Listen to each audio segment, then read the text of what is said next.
Himachal BJP ने अपने प्रत्याशियों की दूसरी सूची जारी की और दूसरी सूची में बीजेपी ने 6 प्रत्याशियों का ऐलान किया है। इससे पहले बीजेपी ने पहले सूची में 62 उम्मीदवारों का ऐलान किया था। यानी अब बीजेपी ने हिमाचल प्रदेश में सभी 68 विधानसभा सीटों पर अपने उम्मीदवारों का ऐलान कर दिया है।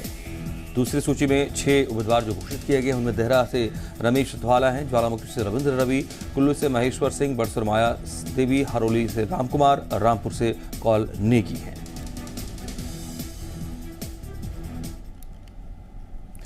तो हिमाचल प्रदेश में आम आदमी पार्टी ने दूसरी सूची जारी की थी कल, और अब अपडेट यह है कि तीसरी सूची भी आम आदमी पार्टी ने हिमाचल प्रदेश के लिए जारी कर दी है।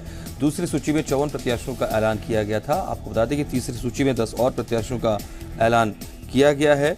आपको बता दें कि भटियाट से नरेश कुमार को उम्मीदवार बनाया गया है, बैजनाथ से प्रमोद चंद हैं, दरंग से सुनीता ठाकुर प्रत्याशी हैं, इसके अलावा संकराघाट से दसमेश्वर राम हैं, चिंतपूर्णी राम पॉल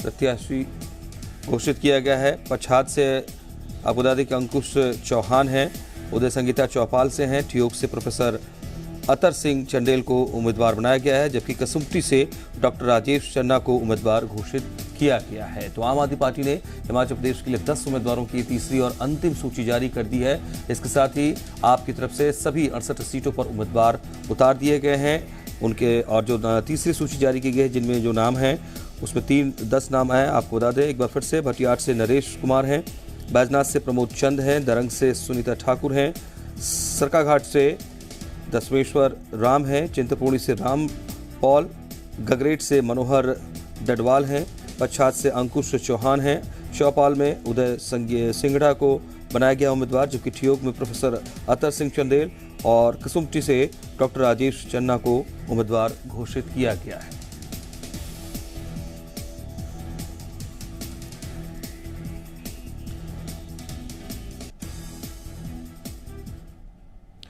हिमाचल प्रदेश के चुनावी रण में बहुजन समाज पार्टी भी उतरी है। बीएसपी ने 34 विधानसभा सीटों पर अपने उम्मीदवार घोषित किए हैं। बीएसपी इससे पहले भी हिमाचल प्रदेश विधानसभा चुनाव में हाथ आजमाती रही है। आपको बता दें कि नूरपुर में सालीराम को उम्मीदवार बनाया है बीएसपी ने, इंदौरा में हंसराज को, देहरा में हरबंस लाल को, ज्वालामुखी में सुशील कुमार को, कांगड़ा में विजय कुमार को। इसी तरीके से अलग अलग सीटों पर अपने उम्मीदवारों का ऐलान बीएसपी ने भी इस बार किया है।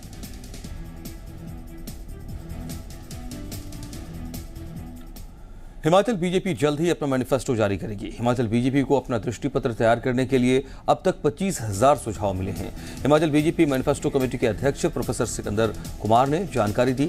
बीजेपी के एलईडी रथों से 20,000 और ऑनलाइन पोर्टल पर 5,000 सुझाव मिले हैं। प्रोफेसर सिकंदर कुमार ने कहा, पार्टी ने दृष्टिपत्र में हर वर्ग का विशेष तौर पर ध्यान रखा है और किसान, बागवान, युवा, महिला, कर्मचारी वर्ग सबके सुझाव लिए गए हैं। आने वाले 7 दिनों में बीजेपी मुख्यमंत्री जयराम ठाकुर और हिमाचल बीजेपी अध्यक्ष सुरेश कश्यप की मौजूदगी में अपना दृष्टिपत्र जारी करेगी। जो विजन डॉक्यूमेंट हमारा बनेगा, मैंने पहले भी आपसे शेयर किया था कि वो आम आदमी की विजन से, आम आदमी की सहभागिता से ये तैयार होगा। हमारा पार्टी का जो शीर्ष नेतृत्व होगा उसमें माननीय मुख्यमंत्री जी और संगठन के जो भी लोग होंगे उनके माध्यम से हमने जो है वो कुछ ही दिनों में, 1 हफ्ते के अंदर अंदर जो है ये दृष्टिपत्र आपके समक्ष जो हम रिलीज करेंगे। और जसवा परागपुर के विधायक और जयराम सरकार में कैबिनेट मंत्री विक्रम ठाकुर ने परागपुर में बीजेपी उम्मीदवार के रूप में अपना पर्चा भरा। तो वहीं लगातार तीसरी बार चुनाव लड़ने जा रहे हैं वो। इधर धर्मशाला से बीजेपी उम्मीदवार राकेश चौधरी ने अपना नामांकन दाखिल किया है। बीजेपी उम्मीदवार ने अपनी जीत का दावा किया है। और निश्चित तौर से ये जो उत्साह है ये दर्शाता है कि आने वाले दिन भारतीय जनता पार्टी के हैं और हिमाचल प्रदेश में भारतीय जनता पार्टी की सरकार आएगी और 10वां परागपुर में भारतीय जनता पार्टी का परचम लहराएगा। अभी नामांकन भरा है और मुझे कहीं विरोध दिखा नहीं है, क्योंकि पूरा भाजपा का मंडल हमारे साथ है।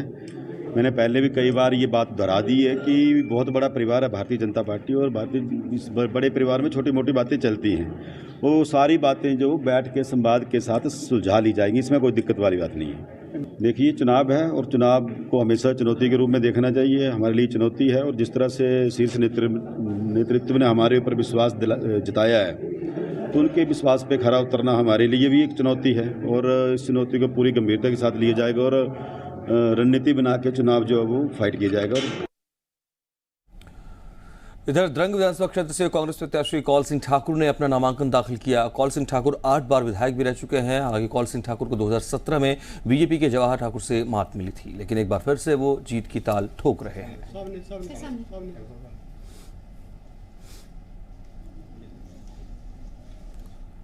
कसुम्पटी विधानसभा क्षेत्र से सीपीआईएम प्रत्याशी कुलदीप तंवर ने भारी दलबल के साथ नामांकन दाखिल किया। यहां कुलदीप तंवर का मुकाबला बीजेपी के सुरेश भारद्वाज और कांग्रेस के अनिरुद्ध सिंह से है।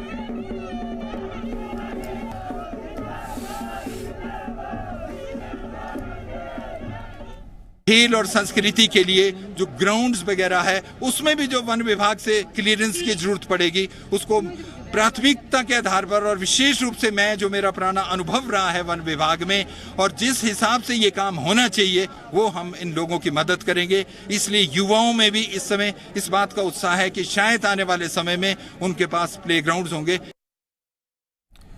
नालागढ़ में बीजेपी में दो फाड़ हो गई है। बीजेपी के पूर्व विधायक केएल ठाकुर ने आजाद उम्मीदवार के तौर पर चुनाव लड़ने का ऐलान किया है। केएल ठाकुर ने कांग्रेस छोड़ बीजेपी में शामिल हुए विधायक राणा लखविंदर सिंह को नालागढ़ से बीजेपी प्रत्याशी बनाने का विरोध किया।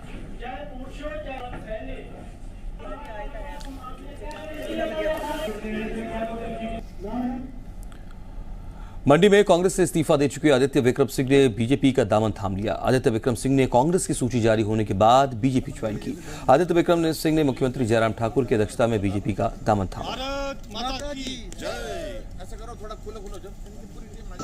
बीजेपी का दामन थामा है, इसके कारण है मैंने अंतिम क्षण तक कोशिश की कि मैं जिस पार्टी में था उस पार्टी में बना रहूं। तो मेरा सौभाग्य है कि इनके समक्ष और जो हमारे प्रभारी हैं बीजेपी के, इनके समक्ष मेरी ज्वाइनिंग हुई है और एक निष्ठावान कार्यकर्ता के रूप में मैं इस पार्टी की सेवा करूंगा।